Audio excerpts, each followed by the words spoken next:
Petty Tax Happy Hour. Dig. Look at that. Only 4 minutes past the start of the happiest of all hours. It's Brian Brushwood, joined because Justin is still doing DTNS by interim guest Meryl Barr. How you doing, Meryl? I'm good, man. For those that are already going to ask where all the cards go, I am slowly in the process of pulling. I've moved on to that phase where I have to write the outline of the thing I've been boarding forever. So now cards. When you take all the cards down for your writing process. By the way, Meryl's a Hollywood writer. If you people don't know. No, I'm not. I hope to be. You're in Hollywood and you're writing. Shut up. You're a Hollywood writer. Okay. All right. I'm a writer that lives in Hollywood. I'll work with that. I'll go with it. Yeah, Hollywood writer. We're taking the literal definitions today. All right. Somebody is calling me from a line twice. So you explain this, and I'm going to answer his call. Okay, I'll go vamp. All right. So I've been boarding the thing that was on my board for months, and now I enter the outline phase, which is when I build the document that's like 12 to 16 pages. And that document is what I'll use to write the script with. So I'm pulling off the cards one scene at a time and basically literally almost word for word, sometimes with a little expansion, transcribing the cards into a document, into a final draft document. Because then once I have that, I'm not starting the script from a blank page.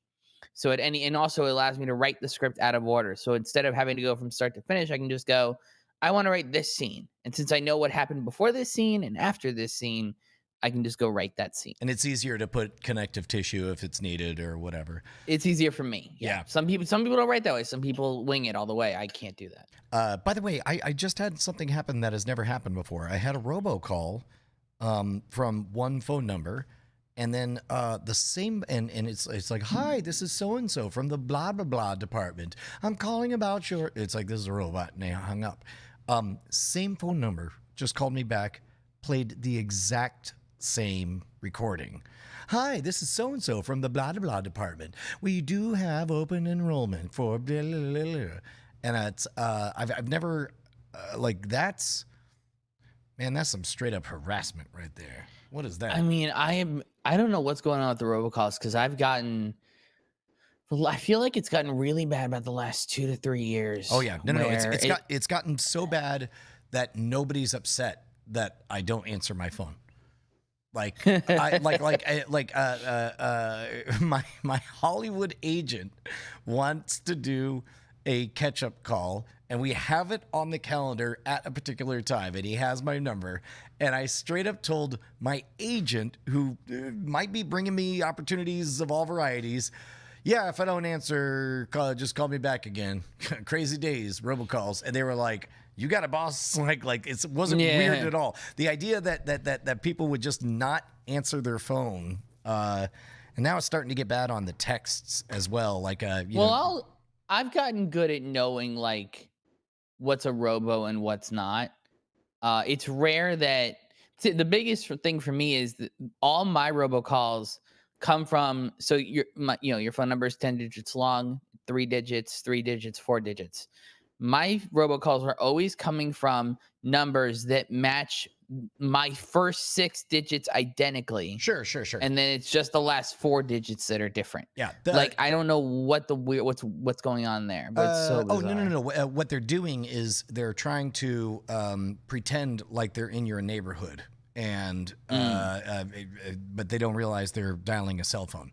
So it's like in your neighborhood back in the days of landlines. And keep in mind, they're kind of being intentionally dumb because they don't want smart people. They want dumb people. Yeah. So if you're dumb enough to take the call and not figure out instantly that anyone with your same prefix is a scammer, then those are the people they want to say hello.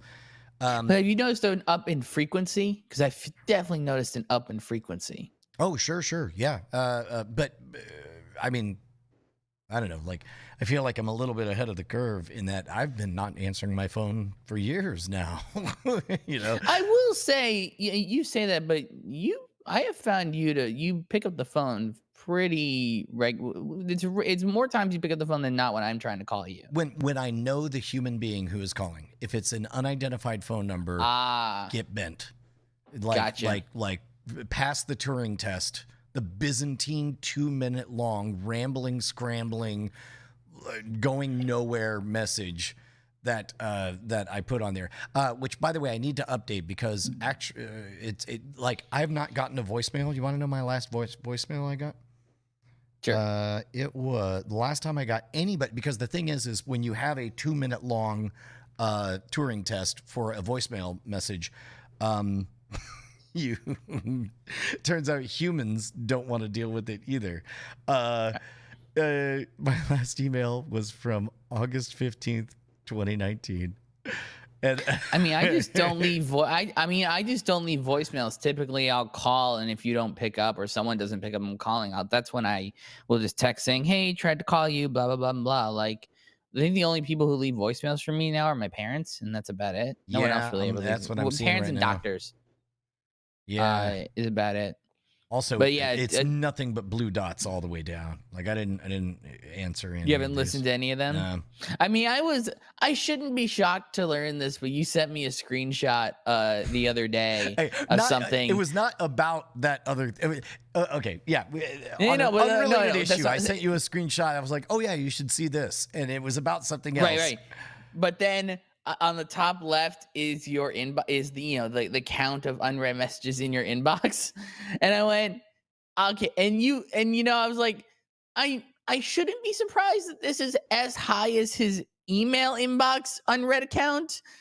But I'm also a little surprised because, like, I feel like the text should be getting, like, the fact you're not reading the text. Let's I play a do. game. Let's play a game. Okay. Number of voicemails unlistened to in Brian's phone. Take a Oh, guess. 20. 199. Oh my god. Number of Dude. unanswered and unread emails. Now, keep in mind Emails. this. Well, yeah. This is my main email box. Also, this is only the important and unread according to Gmail, but it does also include the Cord Killers and the Mono Rogue accounts. Okay, Important and unread emails. I'm positive it's over 1,000. The question is it over 2,000? That for me is the question. And I'm gonna split the difference and go 1,500. 2,954.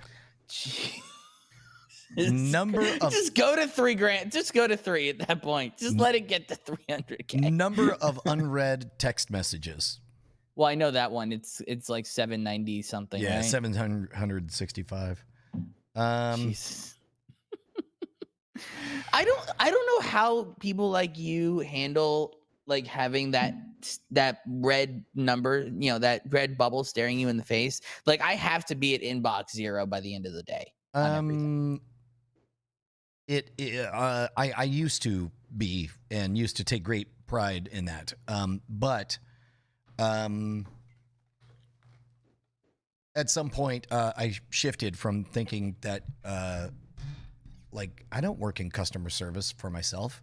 Like they'll like let's say I did clear it out every day. How much more time per day would I be spending? And the number is quite easily 3 to 4 hours per day. And then the question becomes, do I want to spend 3 to 4 hours a day answering emails or reading other people's emails just because they happen to have my email address and want to grab at me? Like, what is my attention worth? And it's like, also, what would I like that number to be? It's like, I'll do an hour a day. I'll give my attention to an hour a day to things, and once that hour is up, I'm just like, today wasn't your day, and then down the river it goes. Like, I'll tell you something that I know a particular showrunner who will remain nameless in Hollywood does. And I will stay a friend. It's not someone I've worked with, so don't make any assumptions. But it's a friend. He has his email, and he has his personal assistant, and the part of the personal assistant's job is to read all of the emails in their inbox, write a draft reply, and put it in the draft folder so that this producer, can go into it at the end of their day and read the drafts and just make sure that the draft answer is good and hit send. they're not even writing the reply.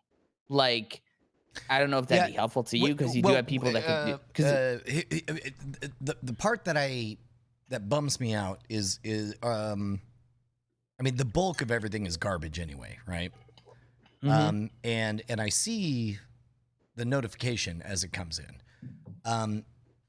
And unfortunately, right now we're in the middle of a crunch because Jason's here. We're shooting as much as we can. We just shot 3 episodes of The Mono Rogue today, and I swooped in just in time to do this. But knowing that, like now that Corey is on the team, what I'll do is there's shit that I don't want to respond to, and then there's shit that requires something right now. The trouble is when I encounter something that's like, this is important and it deserves attention. And then those are the ones that I would remain unread. And then I would never get around to responding to them. But now what I do is I just forward it to Corey. I don't say anything. Like, either from context, Corey knows exactly what I want to have happen with this, or at the very least, if he doesn't know, then it goes on a list for Corey to come and talk to me about it later. He's like, hey, I got this thing, and it wasn't clear to me why you sent that to me. And same thing where it's like, if it's a product-related thing for scam stuff, I'll almost always respond. It's so weird, the expectation people have, where it's like people write me directly asking where their order is. And it's like, it's so. This is the problem when you're running a retail business that is run by a human being and not a corporation. Yeah, sure. Is what I mean? Because you ultimately you are running, as far as scam stuff is concerned, you're running a retail business, right? Of course. But there's no Joe Walmart. You know what I mean? There's no Joe Best Buy. I know that there's a number called Best Buy customer service, Walmart customer service. Right. And I call that phone number to deal with things, Amazon customer service. But but scam stuff is your face. Now, I know that you have the grand goals of separating from things and ultimately the brand being the brand and separate of you. But ultimately at this stage, you are the face and you are a human being attached to the corporation. I mean, it's a two-way street, man. I don't get to have it both ways. It's like if I'm going to be the face and I'm going to say, hey, I'm looking you right in the eye and personally guaranteeing you that you're going to be happy, then, if you write Brian, I don't feel like I am entitled to ignore it or whatever, So I usually respond with let's loop in David at, the appropriate email address, scamstuffstore@gmail.com. Do you still have the, what was it, 1-800-EAT-FIRE? Oh, yeah. Do you still use that? 866, yeah. As a matter of fact, what I want to do, this is one of my side projects, is have you ever experienced the phone tree on that? No. Go ahead, call 1-866-EAT-FIRE. And then put it on speaker, hold it up to the mic, and have the experience. Pretend that you're a fan and you want to just talk to me. There we go. I think there. Oh, hey, it's me. Hey, Justin. Yo. Howdy, folks. Brian Brushwood here. Thanks for giving me a call. If you're calling to book me for a stage magic show, a keynote speaking event, or any other stage performance, press 1. If you're making this call during a live online show and you want to participate live on the air, press 2. If you're making this call because you're a fan of Scam School and you just really want to know whether or not Brian Brushwood answers his own cell phone, you can treat yourself to a delightfully awkward conversation by pressing 3. Be warned, I'm probably out on a... Please hold while we connect your call to... Brian Brushwood, and yes, it really is Brian Brushwood.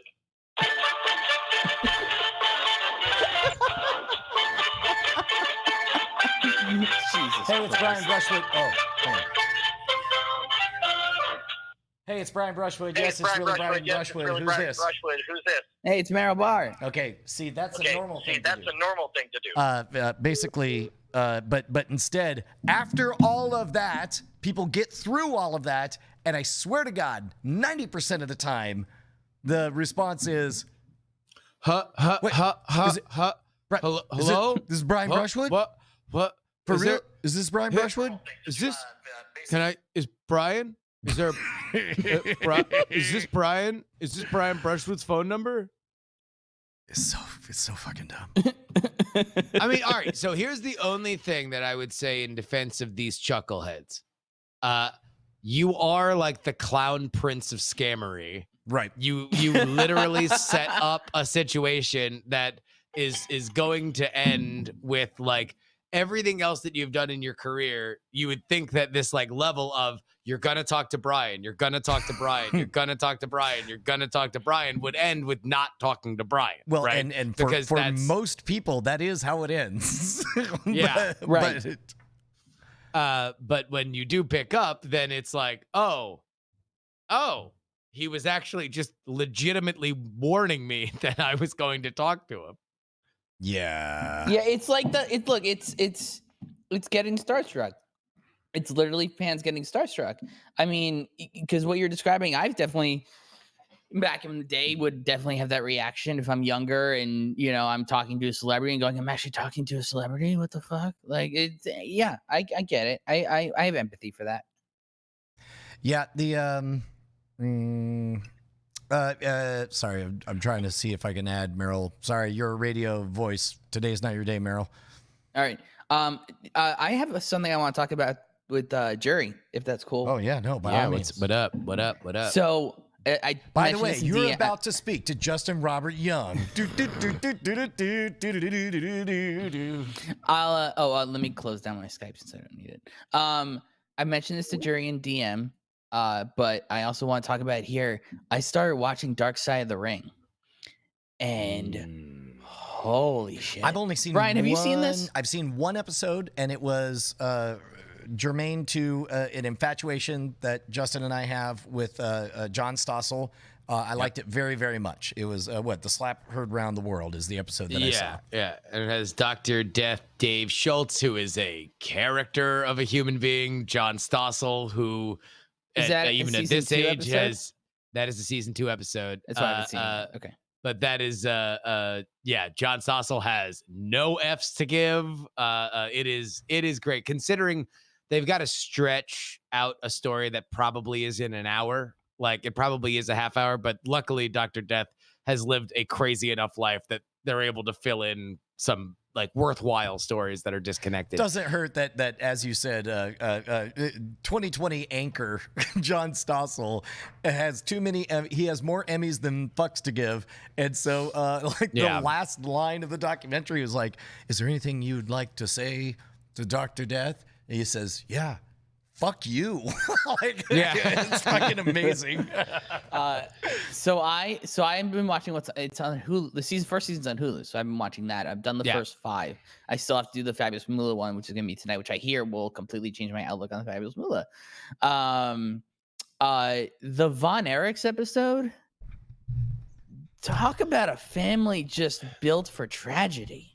Well, yeah. So if you're not familiar, the real quick summary: the Von Erichs were the princes in Dallas. Brian, there was the famous World Championship class wrestling (WCCW), and they ran out of the Sportatorium. They were massive. They created so many gigantic stars, but the family that run it was Fritz von Erich, a name. He wasn't from Germany, yet he played a Nazi in the, back when wrestling a Nazi was a fun and cool thing to do. But he then had a family, and holy crap, like Kennedy level tragedy, both by their own hand and by the hand of God, befalls all but one, basically. I'm surprised no one's done like a premium cable, like, Netflix, Showtime, HBO type show around that family. It's just one hit after another hit. I don't know if you've ever have to do just the family. I think that there is ripe for a show about that era, like the 70s and 80s, and make it kind of about, much in the same way that Mad Men was really about the rise of women in the workplace. And so you followed these kind of characters while all these little adventures were happening along the way. I think you could tell a story of when wrestling in that age was these family businesses that were very carny, that were very like a lot of gross stuff happened because it was a secretive business. So you were already keeping the public away. You were already keeping authorities away because it was this theatrically immersive thing.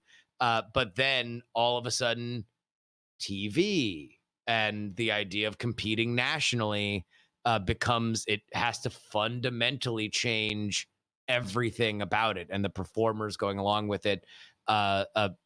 Then that's on top of the fact that pro wrestling is inherently kind of a sexy business. There's a bunch of people that look good and, and are in shape. They're and, not there to see workaday bodies. No, yeah, jackhammer there jockeys So or whatever. where would you say is the end of that show? Is it like the Vince starts buying territories? No, it's WrestleMania. It's the end of that show is WrestleMania, and you tell the story where your Vince McMahon character is at the very beginning just starting to flirt with taking some of this talent, and so you would do the story of WWE basically. No, the rise I of wouldn't tell it from that perspective. I would make WWE Galactus. I would make WWE in this version is what Women's Lib was to Mad Men. Like your main characters are troubled by it or tacitly supporting it or fighting against it, depending on what they personally want. So you have characters that go, back and forth. And what I would do, I've actually thought a lot about a show like this. I would actually then, during seasons or to promote the show, do live events with those characters. Like, you know what model you're trying to parody, because you don't even know you're trying to parody it. There was an NBC show about 10 years ago called Smash. It was a musical. Yeah, and they were gonna do the Maryland musical, right? Yeah. And they eventually did it. They eventually did. So Brian, do you know this? No, it's about the Hulk, right? Okay, so NBC team. So this is the first season that the new that Jeff Zucker was just forced out. The new guy has come in. I forget the guy's name, but he had come from Showtime. While he was at Showtime, he developed a musical project with Steven Spielberg, and the concept was every season they'd produce it would be a new musical that the in-show characters were trying to produce, and then they would also tour with the actual musical in real life with the cast. And the show ended up being this weird thing that like you either loved or hated it, but it had a really fascinating fan base, and it was kind of too hot for NBC, but also just safe enough for NBC. It's a very weird. Justin, did you watch much of it at all?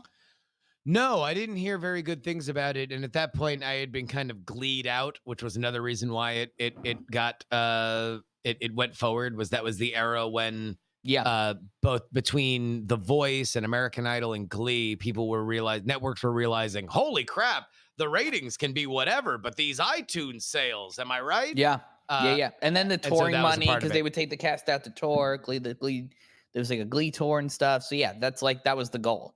And and NBC was like, well, we're gonna do it professionally, and we're gonna be on Broadway. And that didn't. And then they did one season, they barely got renewed. They did a second season, they got canceled. But people still love it. Like it's still like a very beloved show. When you mentioned this idea, it reminded me of on my to-do list is ever since Andrew mentioned the live from the space stage, the Helix story. Like, God, is that on my list of to-dos? I kind of want to just jump in and get a little taste. Defunctland is an amazing channel. So I kind of knew my way around a little bit. Yeah. One day, but basically, they fired the head of.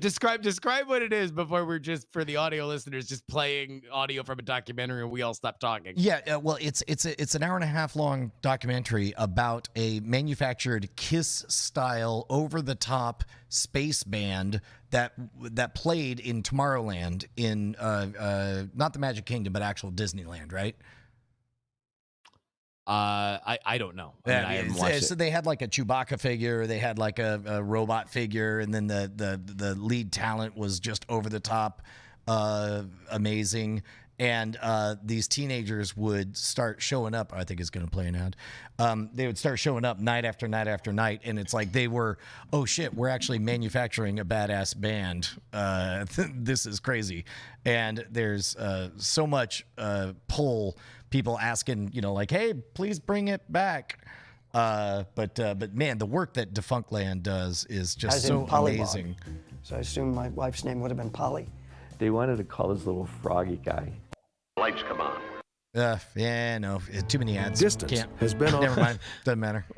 Well, I mean, also, we're not just gonna watch a documentary. No, but I was hoping for like I don't know, some a lucky 1 minute of audio of sort of how they compile everything, maybe a taste of the band thing or whatever. But regardless, everyone check it out at youtube.com/defunctland. It's totally free. Jerry, tonight's the last night. Yep. Harold the Chungus. It is Donald Trump's night here for night 4 of the Republican National Convention. We will see what they have in store. You can join me to watch it. Twitch.tv/Justin R. Young. And that'll be it for the convention coverage at the very least, which will happen again in 4 years. And that feels like about the right amount of time, considering how much time and effort I've taken watching convention coverage over the last 2 weeks. How, number one, has Trump already spoken? Or because I heard Pence last night, I didn't hear Trump. No, Trump will speak tonight. Okay. That is traditionally when the nominee speaks. He's been a part of each night of programming in pre-recorded bits. Got it. He pardoned somebody on television on Tuesday night, which was full of reality show. It's so funny to watch this particular convention with a reality television show producer's eye, because you could see all the setup as he's pardoning this guy. And it's a fairly inoffensive pardon. It's a dude who has been out of jail for a very long time, set up a system to help people getting out of jail. So there's no one's going to be upset that this guy, his long ago crimes are now going to be expunged from the record. But they make sure that Donald Trump is face up to the camera with this guy and this other dude, and they're talking about the great program that he's done. And then Trump does the and now, and I don't know that you know that this is going to happen, I would like to issue you a full pardon. And it's like the camera's right up on this dude's face. So it gets the only thing it didn't have was the testimonials where that guy would be narrating, or his wife would be narrating the moment. That was the only reality television show trope they did not have. That's amazing. You are pardoned. Yeah, it's pretty crazy. That dude knows television. As fun as it's been to watch the debates, you watching the debates and listening to your commentary, I'm really excited for what you have planned starting on Monday. That's going to be really interesting. Yeah, we're going to keep the Smoky Backroom set. We're going to keep the night streams going, and we're going to watch old debates leading up to the debates coming up in a few, I guess, a month and a half. So we'll have a couple weeks where we can watch old stuff. You blew my mind this morning when you revealed that Kennedy and Nixon did a remote debate in their third debate. Was it the third or the second? Yeah. It was the third. It was the third, yeah. I looked it up. Yeah, 4 debates were the initial slate. You got to do that one. That one's not as good. The best one is the first one. Nixon kicks his ass in the next 3 debates. You can tell why Nixon thought he was very, very prepared, to debate Kennedy. He was just not prepared as Kennedy was in the first debate. But yeah, of the 4, the first one is the most interesting. The third one low key sucks the worst, because you're going to realize that a remote debate kind of sucks, especially one in 1960. Okay. Switching gears. My brain does this sometimes where I remember I wanted to bring up something else and relate to a different topic, and then I had already moved on. So I'm going to move us back to wrestling for a second. Because Yeah. I've been wanting to talk to you about the Roman Reigns thing, not because he came back, but what do you think had to happen for him to be comfortable with coming back? Because So dude, just to keep, I want to keep Brian in the loop here because I don't want to sideline a full just wrestling neckbeard conversation. Dude, I ain't gonna lie. Like after the day I've had today, you two get as neckbeardy as you like. All right. So for those of you who are not aware, Roman Reigns is the top star in WWE. He had leukemia return about 2 years ago. He took a bunch of time off, got better, got in remission. But then when COVID hit, considering he has underlying conditions, he decided he wasn't going to come back to WWE for a little while, and he skipped WrestleMania. There was like a big kind of sturm and drang about it, but now he's come back. What I would presume needed to happen for him to come back, Merrill, is isolation and regular testing. I think he probably is going to move either him or his family to somewhere in Florida, or has access. WWE has a private jet, so maybe he just goes, does his stuff, either gets the jet back and forth to wherever him and his family are living. I think they're from Florida, so maybe he just drives. But yeah, and it's masked on site, and then whoever's going to be in the ring with gets tested like that right then and there when he walks in the door. And because I was thinking about it because it's like that.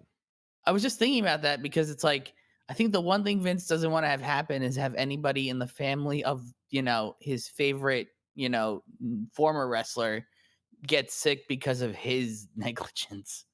Like, you can't have someone who's a family member of The Rock. He means a lot. He means a lot. Like Roman Reigns is very important now, and I that's think not to devalue him. Yeah. That's not to devalue him. Yeah. I mean, look, dude has leukemia. He has cancer. Yeah. So it's like, and he is a massive star for them. He sells a ton of merchandise. He is as close as anybody can get to a John Cena or a Hulk Hogan or a Stone Cold Steve Austin in the modern era is Roman Reigns. And so they want to keep him healthy. They want to keep him happy because, again, pro wrestling is, if there's something that all the people that I just mentioned before have all had in common, is at a certain point they got annoyed with Vince McMahon and they just left. And WWE doesn't want that. They don't want people to just leave. They don't want Roman Reigns to be getting a ton of acting work and just go. So that is a part of it as well, because Roman Reigns certainly does probably have a career in acting after this. Oh, I think that it's not an accident that he pops up in that cameo in the Fast and Furious spinoff. Oh, I know, without a doubt. Dwayne will definitely be shepherding him along. Sure. And also now there's a pipeline. It's not like it was where when Hulk Hogan did it. Yeah, because when Hulk Hogan did it, it was like, oh, they can't really translate. They don't really have the kind of pull to put in like movies. And even Stone Cold tried to do it and couldn't. And he's a bigger star. He's arguably a bigger star. That one's funny to me because I've actually gone back and watched a few of the things he did. He's not bad in The Condemned. The Condemned's just a bad movie, but he's not bad in it. Like they just never gave him like the right thing to like do. But I think he totally had the skill to do it. If they positioned Stone Cold Steve Austin, if Stone Cold Steve Austin had Batista's agent, Stone Cold Steve Austin would be gigantic. Because there is Stone Cold is as earthy as Batista. The difference with Batista is that even when he was in the WWE, he was just kind of this big dumb animal. And then you realize that acting wise, oh wait, the biggest stars on the planet are just kind of big dumb animals that you can read all your emotion into. And so now it's like, you watch him in Blade Runner 2040 or 2049, whatever, and he's acting in that scene at the very beginning of the movie against Ryan Gosling, and you're like, oh my God, both of these people are great actors because they both see Hotel Artemis? Flat affectations. I did not see Hotel Artemis. No, was it good? Hotel Artemis is the kind of movie where you cast a wrestler turned actor in the role that he was in.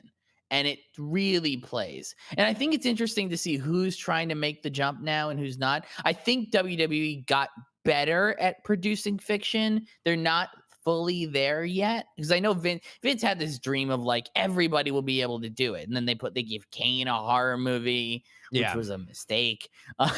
They like it got two sequels though, right? It Cena did. Got two sequels. It did get two sequels. And now Big Show's got a sitcom on Netflix. Yeah. Mick Foley sometimes shows up in it, I guess, according to the trailer I saw. They've gotten better at trying to do it. I think but they're not there yet. I'd like to see them get there one day. I've heard horror stories of trying to work with as a partner to WWE. Friends of ours, Brian and I, were charged to produce, and they were very excited. What they were told was going to be a Real Sports or Hard Knocks version of NXT. And they got, and this is in the earlier days of NXT. So all the people that would be in this now are like the top stars in the company. And they got great stuff. They got all these people planning out their matches. They got all this like real drama, this real personal stuff, animosity between various people. Because that's what they were told to do. They were told to go get Hard Knocks level access. And they did, and they put together something that they were super proud of, and they sent it to the people that they liked, or that were their direct superiors, and they were like, great, this is amazing. This is exactly what we want. We just got to show Vince. They showed Vince. And then their direct superiors were, yeah, like we said, this is terrible. We need to take out all this stuff about the backstage stuff. We need to take all this stuff out. We need to make it more like this other stuff that we've done in the past. And they were like, it's so funny to me. Okay. It's so funny to me because if you remember, you had mentioned to me the Mania of WrestleMania doc, which I didn't realize I had seen, because I had the WrestleMania 20 DVD box set. Back in the day. So I had actually seen that doc, but I was too young to understand why it's such a like visceral documentary. And they've just scrubbed it from existence. Like you can't find it. It's like anywhere. the Star Wars holiday special, or it's not bad like the Star Wars holiday special, but it shows the business in a light that Vince retroactively does not want the business seen in. Yeah, basically Stone Cold Steve Austin almost dies in his hotel room the night before he's going to have his final WrestleMania match. Brock Lesnar, who then became was already on his way to becoming a massive UFC star, breaks his neck in the ring, or close to breaks his neck in the ring, and then is just like lunging at medical personnel like an injured rhino. It's like one of the most physically terrifying things I have ever seen is in that documentary, which you can find on YouTube, where Brock Lesnar, dazed and concussed, is people are trying to take care of him, and you see like why they shoot large animals with tranquilizer darts, because when a massive human like that doesn't know what you're doing and is afraid of you and just wants you to stay away, they could end your life. Yeah, it's a great doc, and it's just that thing where it's like, oh, I wish you had kept going down this track of just letting it all be real, like human. But I get it; they have a product they want to sell, and they found their sweet spot. Like I just watched the doc they just put out about the making of the WrestleMania in the Performance Center, and I was like, it's good. You know, it's good. That Undertaker thing was like the best we're gonna get of like getting it. That's as deep as they'll probably ever go. I don't know. Which I'm fine with. They dial back and forth on how much of the backstage stuff they want to reveal, but who knows? I mean, there's plenty of content now, and I'm glad that things like Dark Side of the Ring exist, because Brian, I would recommend, not knowing anything about wrestling, these are all like they are as fascinating stories as like a CNBC documentary about like some business you've never heard tech of, entrepreneurs, people who made it or whatever. Yeah, and what episode should he start with, do you think? I don't. I mean, It depends. It depends on what kind of stuff you want. Like there's the tragedy stories. Second season has a 2-parter on Chris Benoit, which is woof. Yeah. It is. That's a crazy one. That is Chris Benoit, one of the most horrifying stories that have ever come out of It's so wrestling. hard to watch the things that he was in, like now, and like whenever I want to watch a pay-per-view that he was headlining, it's hard. Yeah, I mean, yeah, I don't know. I don't want to get. This is a whole nother thing. But yeah, Brian, I would recommend. I mean, just skipping through. How about we do this? The way I experienced the one episode that I did watch was it was hand selected, and you obviously thought Brian will enjoy this. So if there are fans in the chat who feel like here is another episode I really think Brian will enjoy, because I very much enjoyed the slap heard around the world. Yeah, I would say probably the first episode is about the relationship between Miss Elizabeth and the Macho Man, which is grody. But really a story that you probably don't know that is a legit murder, like murder mystery is the Bruiser Brody episode. I know nothing about that. That sounds perfect. I would say, that's and one of my favorite nights of drinking ever in my life. Ashley and I were in Tokyo for the New Japan thing, and we were just sightseeing and everything. And so we're in this district called Golden Guy, which is all these tiny little awesome bars, awesome place. And we're talking to one of our favorite things, especially when we're sitting down at bars, we'd go back and forth on Google Translate with Japanese locals, Tokyo locals. And so these guys were asking us why we were there, and we were trying to explain New Japan, and they knew New Japan Pro Wrestling, and they knew one of the top guys that's currently there. And then this light comes over this dude's head, and he just goes, Bruiser Brody! And then just starts like singing Bruiser Brody's theme song. Oh, that's amazing. God, that must have been a fucking blast. And just like the drunker he got, the drunker we got, the more it would just be like the way to pop both of us would just be one of us to go, Bruiser Brody. It was awesome. He's I'll tell you what, somebody that his style is still kind of on display today, but the story behind it, you talk about the carny world of pro wrestling, it does not get more carny than the Bruiser Brody story. What was that a perpetual fun game to use the Google Translate and like kind of try to express through emotions and then have a robot speak for you or whatever? Like, did that? It was great. No, I bet it was a blast. The most fun was one of those places. We spent a bunch of nights in Golden Guy because we were living right next to it. But like, we went with a buddy of ours who was trying to learn Japanese. And so he's like, oh, no, don't go to any of the gaijin, the white places in Golden Guy. Let's go to one of the places that are Japanese language only. They have a reputation that this is not for foreigners. This is for Japanese people who want to get lit. And so we go, and sure enough, the bartender lady doesn't speak much English, and nobody in there speaks a whole lot of English. In comparison, another bar we went to, not only did everybody speak English, but we eventually found out that we were all from the Bay Area. Like, we literally all had BART cards. And so we go there, nobody speaks English. And so we're with a bunch of electrical engineers from Yokohama, and we, for whatever reason, decide that we need to explain to them, we're trying to get across what a meme is. And so we're trying to explain via Google Translate what a meme is. And our buddy, who is much more immersed in Japanese culture, is like trying to think of Japanese specific memes, one of which is apparently a glitching Ronald McDonald, is like an old Japanese meme. And so the best we could come up with was internet joke. internet joke was the best thing. And that we it does.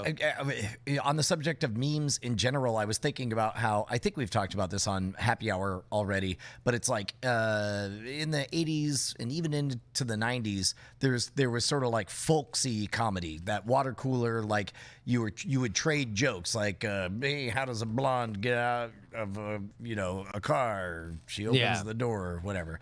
Like that used to be a thing, but now we just trade them as essentially Marmaduke single panel cartoons that is just like, boom, there's an idea at you. Boom, that's one I heard.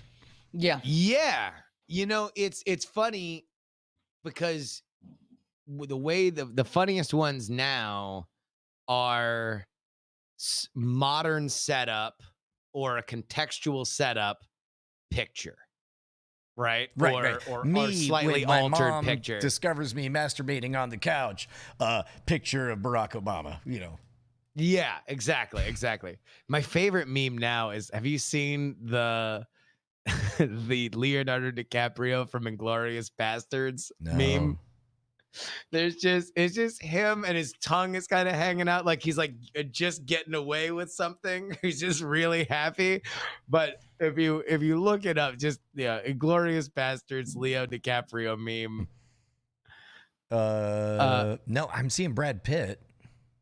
No, all right, here. Let me see. Wait, was Leonardo DiCaprio in Inglourious Bastards? Oh, sorry, not Django. Oh, sorry. got it. Okay. My apologies. Django meme. Oh, this one. It looks a bit like Rex from the Whiskey Tribe, to be honest. He does. He doesn't look unlike Rex from the Whiskey Tribe, but he's holding a little tiny alcohol thing, and he's got his mouth hanging open and his tongue hanging out. I'm still waiting. There it goes. Yeah, and so it's like all the memes are all like kind of dad jokes. Like the first thing on Google is tapping somebody on their left shoulder, but then being on the right, and it's just like, look at me, I'm so clever. Well, it's great because it can be read as so many different ways. Either he's feeling maniacal and villainous, or he's disgusted by the drink he just had, or. Yeah, no. So this is the one that I actually first saw, when the teacher calls your name during attendance and you say absent. When was the last thing you guys saw? Like, it was like a new thing, and then you went, "That's going to be a meme." I think for me, it was the Shakira Super Bowl thing. I mean, for me, it was literally yesterday watching that dude walk off the set of TNT NBA. Wait, stuff. what? I don't know this. I guess what Kenny the Jet Smith in solidarity with the players that weren't playing games on in the NBA said, "Hey, I'm gonna do the same thing," and just peaced and left the set. And it was very clearly an in the moment decision where the subject of the conversation was, "Man, how crazy that all these players are deciding to peace out and not do their jobs." And then like he's like, "Yeah, I think I'm gonna join them. Bye." And then very clearly it was not planned. Okay, well that's that one. Yeah, I don't know. Most recently, the ones I just knew memes were going to happen was the Jordan doc. The Jordan doc, where like there was just so many moments where he, for whatever reason, is just so eminently memeable. Like pun not intended, based on his team. But the idea, like, since crying Jordan, it's fine. It's fine. Just let it go. Just let it go. Just let it go. Just let it go. It's better. It's better than it had to roll around for a little bit.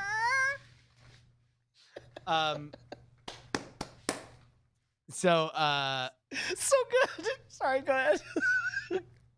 It went from crying Jordan to now, like, there was like the from that point on, it was personal, which is like, he says that 50 times in the documentary about increasingly hilariously petty stuff, where it's like, oh, he hit a shot over me. From that point on, it was personal. Like, oh, literally, one of the examples, the opposing coach who I knew didn't talk to me on the way out of a restaurant from that point on, it was personal. And so there's like a shot of him with his cigar, like looking in the camera. It's just like from this point on, it was personal. Oh, that's great. You know what I don't think the internet is ready for on a in terms of memes is when Mandalorian season 2 drops. After we've spent a year without any really major franchise blockbuster stuff, no Marvel, no DC. Like we still haven't gotten Wonder Woman, we still haven't gotten Black Widow, we haven't had anything Star Wars since last December. I think the internet is going to run away with Mandalorian season 2. And I mean, look, I mean, that's certainly the stage is set, but you don't know what's in that box. Might be hot garbage in that box. You can't. I mean, no matter how garbage is or isn't the show, there's plenty of stuff to mine off Baby Yoda. That's just going to be what it is. I don't know. I mean, we already got the. I mean, look, it could Stranger Things season 2 and just not be good, right? I mean, where it's like those are definitely the characters and the situations and the world I remember. And that's the thing is that unlike Stranger Things, like they had kid stars that were still stars. Like no matter what the quality of Stranger Things season 2, Millie Bobby Brown still a star. Yeah. Finn Wolfhard still a star, right? People were like, oh, cool, that's star power. I just like spending time with these people that like they were on the ascendancy. The problem with Mandalorian is that like Pedro Pascal's in a mask and Baby Yoda's a puppet, a puppet. So like, yeah, there's going to be a few gifable moments of Baby Yoda doing a thing. And I'm sure that will be memeable, but I think that there is a distinct possibility that it is just like, remember when it was good. And keep in mind, it could even be good, but the question is like, what are we going to get that we don't already have? Like, do we need like a surprised and confused expression from Baby Yoda? Is that what the meme verse is waiting for? Yeah, I think it's like it's going to be something like the sipping on the bowl thing or whatever. Like it's going to be some little fun bit of action from Baby Yoda. Yeah, that's what I'm thinking too. Yeah. Man, we got 3 minutes. What are you guys watching? Well, in fact, I was going to ask you guys. I watched The Vow again, baby. Oh wait, there's a new. I watched The Vow again. The first one. I just watched it with Ashley because we were going to watch it. We were going to watch the third day of High Score, or the third episode of High Score, and then she was like, "Hey, do you want to watch this or that?" And I'm like, "All right, look." She hates it when I've seen stuff before her, but I'm like, "Look, I already watched it, but it's an ongoing series, so I just need you to watch this first episode. We'll watch everything else together." So let's go and do it. Did you explain your theory beforehand? I let her watch it, and then I said, hey, so what'd you think about The Vow? Like, I just kept thinking about one thing, and she's like, big skepticism and atheism, and I'm like, I'm like, whoa, wait, hold on, wait, maybe I have Alzheimer's. Have I already explained to you this thing? And she's like, no, and I'm like, and then, but yeah, and then even watching it back and realizing that like they called some of their like stuff like rational inquiry and stuff like that, just using all those same buzzwords too. Yeah. Before I make a recommendation, how good is High Score? Right? It's fucking great. It's awesome. Great. I've only seen the first episode twice. Looking forward to watching the second one. Oh, I just love that whole show.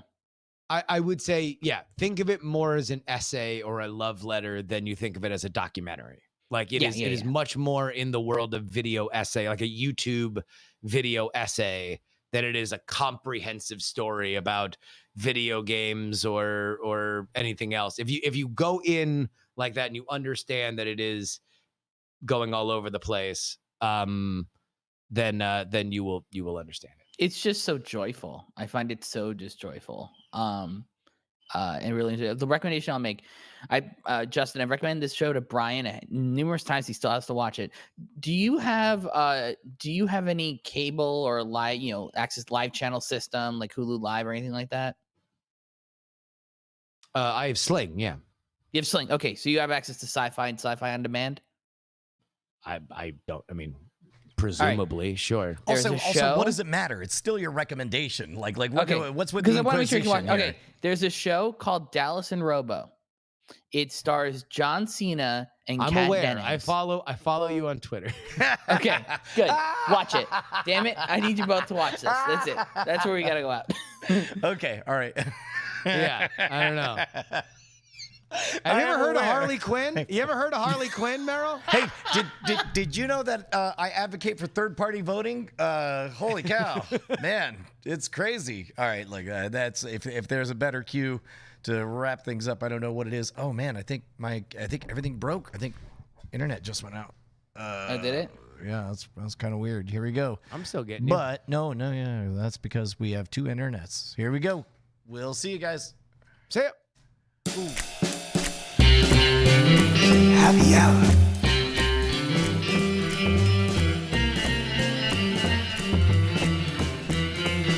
Night Attacks Happy Hour.